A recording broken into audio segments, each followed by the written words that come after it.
તો ગ્રાહક સુરક્ષા વિશે જે આપણને વિશ્વાસ મોદી ધોરણ 9 માં અભ્યાસ કરતો વિદ્યાર્થી પોતાની સ્પીચ આપે છે તો શાંતિથી સાંભળશો.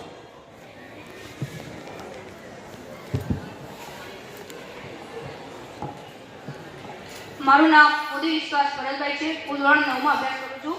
આજનો મારો વિષય છે ગ્રાહક સુરક્ષા. હું તમને ગ્રાહક સુરક્ષા વિશે થોડી માહિતી આપું તો તમે શાંતિથી સાંભળજો.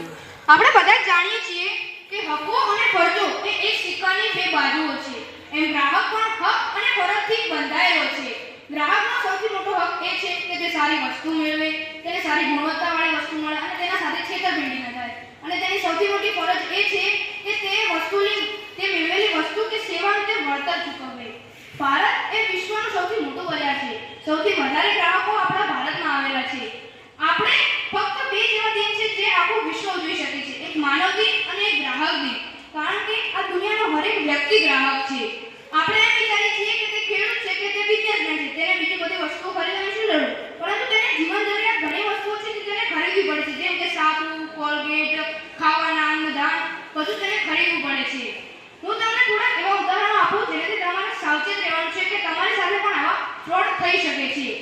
આપણને સરકારે ઘણી એવી વસ્તુઓ છે કે જેની સારી ગુણવત્તાવાળી આપણને જાણકારી મળે કે તેનાથી આપણને સારી ગુણવત્તાવાળી વસ્તુઓ મળે, જેમ કે ISI, હોલમાર્ક, ટેગમાર્ક, ગુલમાર્ક બધી એવી ઘણી બધી આપણને નિશાનીઓ આવે છે જેનાથી તે સરકાર દ્વારા બનેલી છે.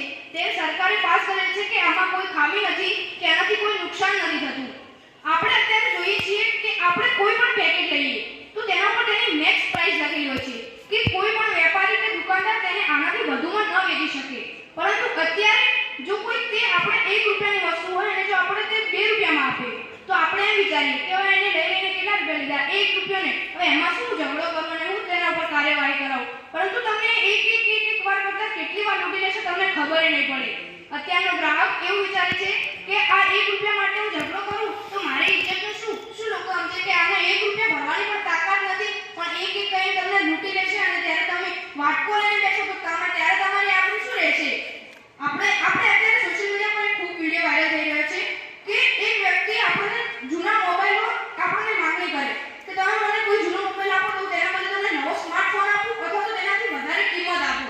તો આપણે તેમાં છેતરાવું નથી, કારણ કે તે મોબાઈલનો ઉપયોગ તેઓ ફક્ત એકવાર બોમ્બ બ્લાસ્ટ, આતંકવાદી હુમલો કે પછી ડ્રગ્સનું સ્મગલિંગ માટે કરશે. તેઓ એકવાર આ ફોનનો ઉપયોગ કરીને તેને ફેંકી દેશે, પરંતુ જ્યારે તેને